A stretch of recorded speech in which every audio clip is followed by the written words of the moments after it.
Good morning, fifth grade. We've spent this week looking at the three first settlements of Roanoke, Jamestown, and Plymouth, and we got to see some of the challenges and successes in each of those.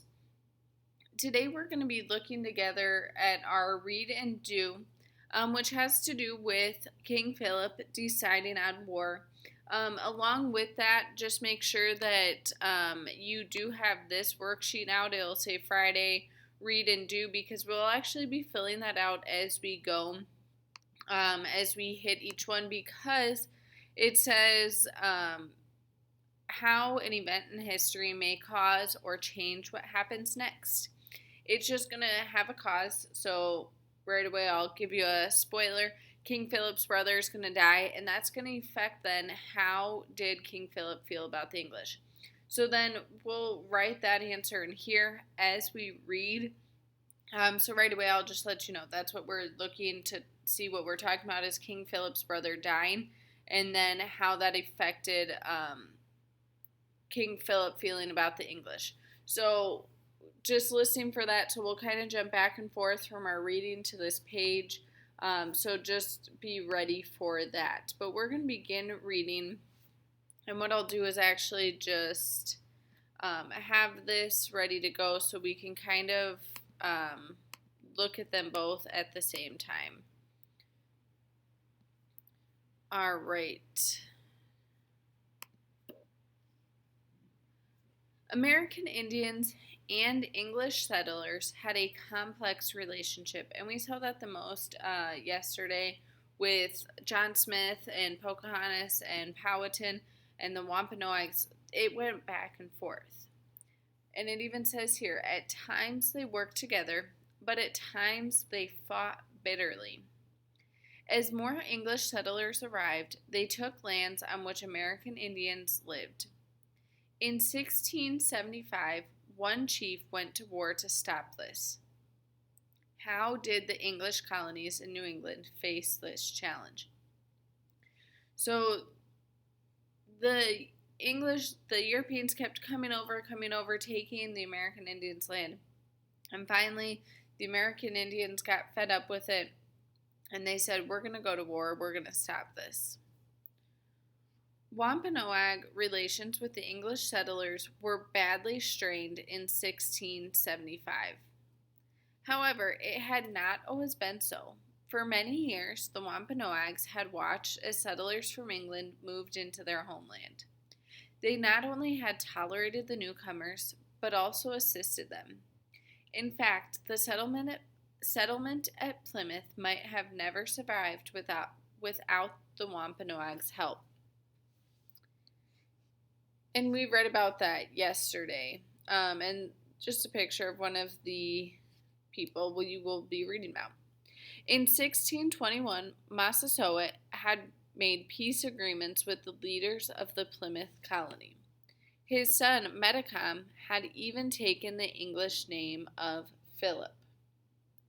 When Philip became the Wampanoag leader, he had hoped to work with the settlers to protect and provide for his people.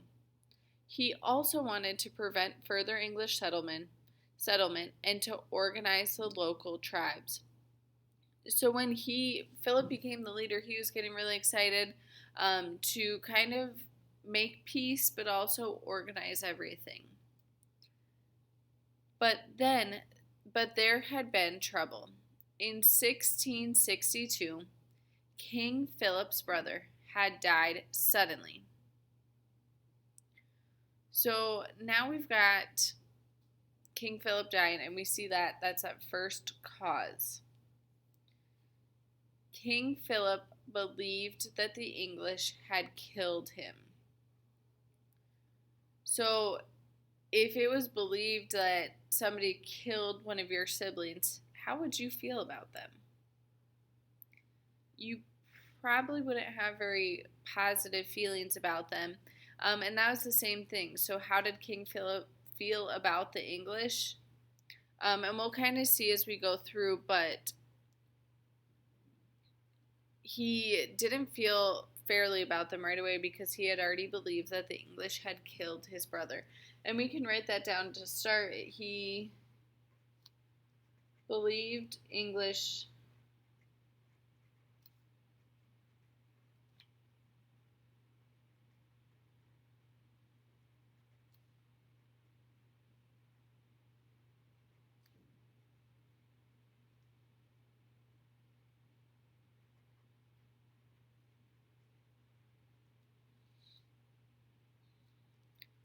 Although the Wampanoags continued to work with the English, King Philip's trust was shaken.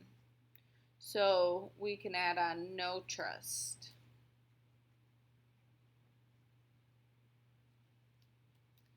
Just a few weeks before the eclipse, the English had put 3 Wampanoag men to death after finding them guilty of murder. King Philip believed that their trial under English laws had been unfair and that the men were innocent. An angry group of Wampanoag warriors struck back, killing 9 English settlers in a village called Swansea. So right away, before we go on, I just want to see where we're at. It says the English put 2 Wampanoags to death after finding them guilty of murder. And we need to see how did the Wampanoags react and what did this lead to. And we're actually going to see that in this very next section. It says King Philip and his people now faced a choice. They could either seek peace with the English or go to war against them. So right away, we see right here, they first struck back and killed 9 settlers. So the Wampanoags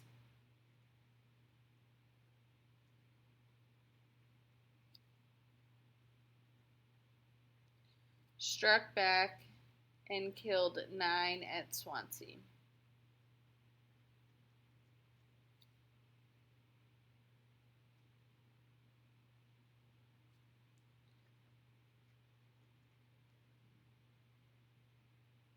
And then what did this lead to? King Philip made a fateful choice. Even though they knew that much bloodshed would follow, they decided to fight the English. The war he began changed the lives of thousands of people across New England. The battles to come were among the deadliest in American history. So because he made the choice, because 2 men were put to death, 9 more were killed, and then a deadly war began.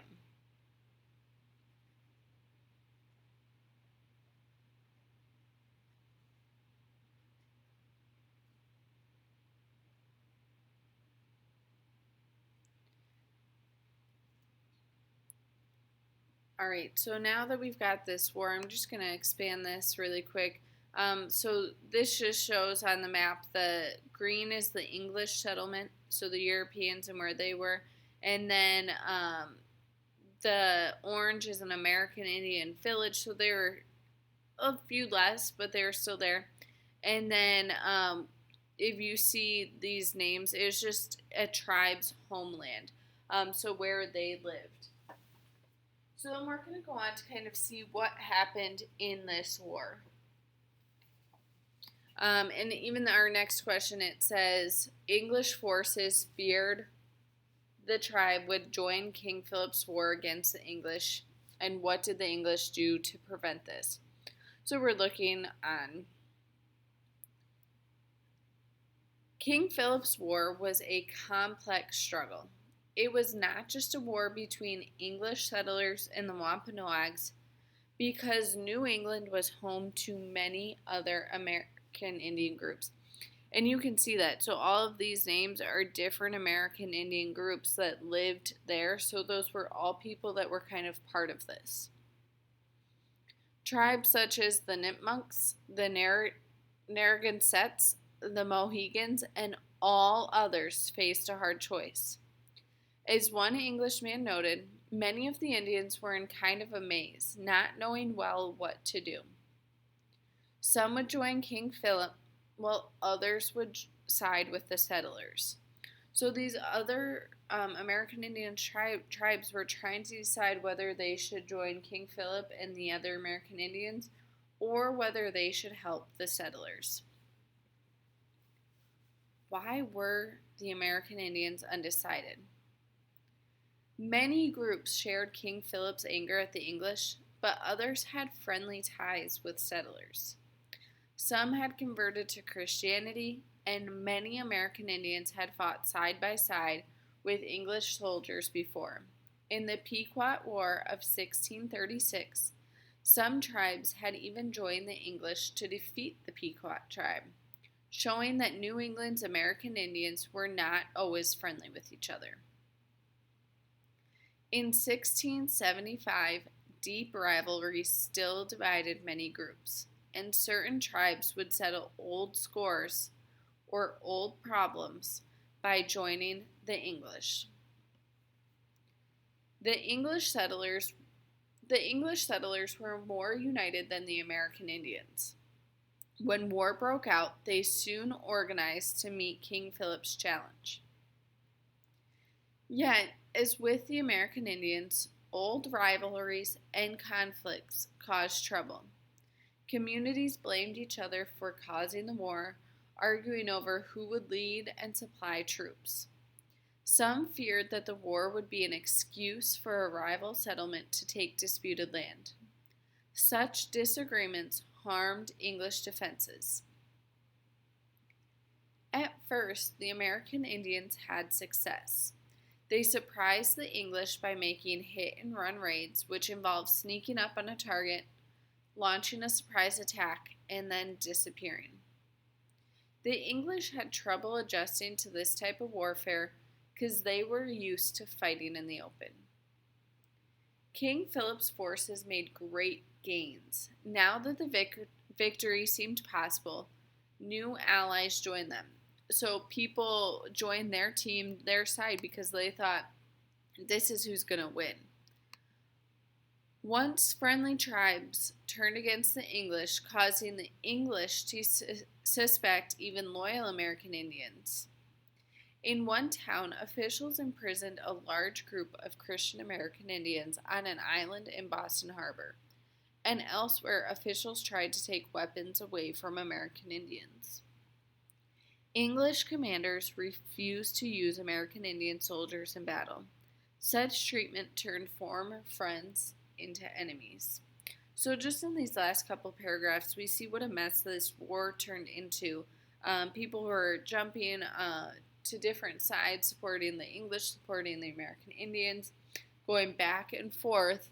And then people just weren't trusting anybody because people were going back and forth. In the fall of 1675, the English were worried because the mighty Narragansett tribe had not yet joined the war. So this is where we need to see what happens. The English feared that the tribe might join King Philip. To stop them, the English attacked a large Narragansett settlement. So what did the English do to prevent them from joining King Philip? They attacked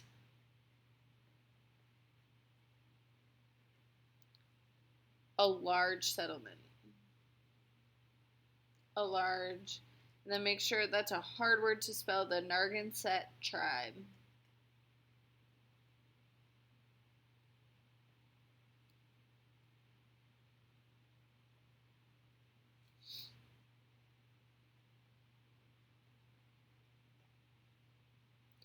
And we'll keep reading about that, but that's all we're going to write down for that one.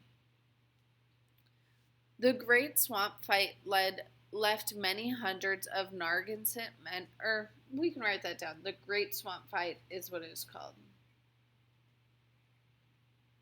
Oops, sorry. The Great Swamp Fight.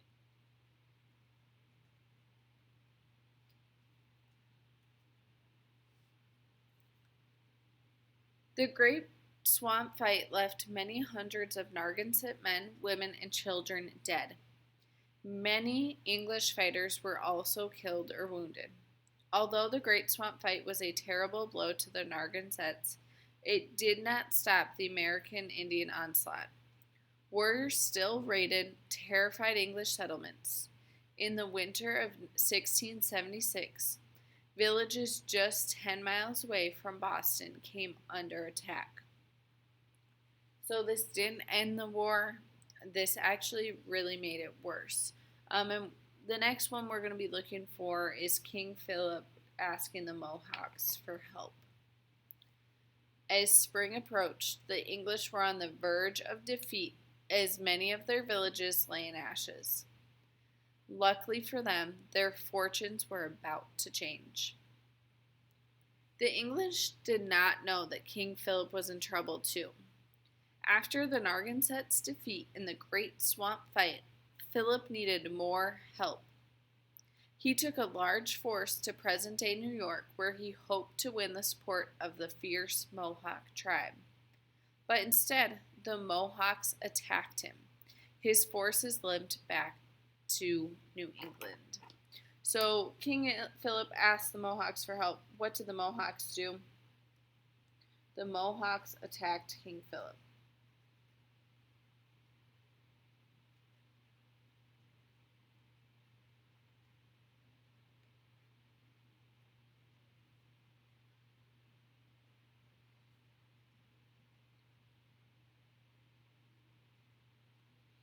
And then how did this affect the king's forces? We'll see that as we keep reading.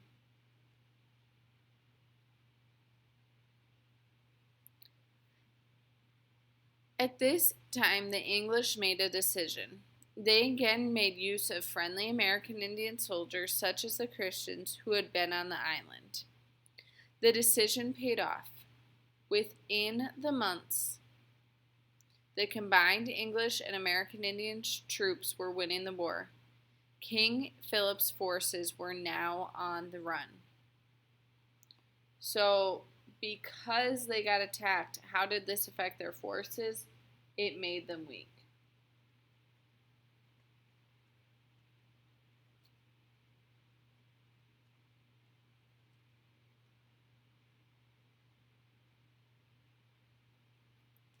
And then what happens when the English thought they were losing the war? We just saw this so at the time they thought they were losing, so they made use of American Indian soldiers. We can say they allied or worked together with American Indian soldiers.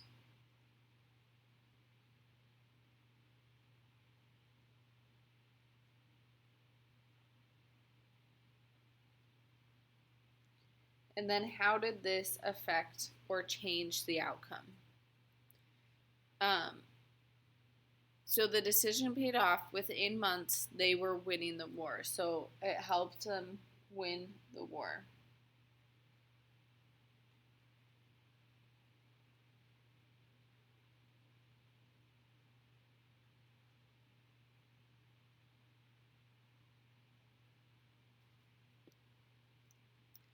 And then this last one, it says about 1 in 20 English settlers and about 4 in 10 American Indians died. And we'll get to that part in just after the next paragraph. The end came for King Philip in 1676. He was shot by an American Indian soldier who had joined with the English. By summer's end, King Philip's war was over. King Philip's War took little more than a year, yet its effects were long-lasting. A dozen or 12 settlements had been destroyed, and about 600 English settlers in the region, out of a total of about 52,000, had died. The damage of the American Indian population was even worse. Some experts think that as many as 3,000 out of a total of 20,000 American Indians in New England died. Many more were captured and sold as slaves. So now that we see what happened, 1 in 20 English settlers and 4 in 10 American Indians died. After the war, who had lost power and who had gained power in New England. So when the war was over, New England was in ruins, but completely under English control. So who had gained power? English was in control.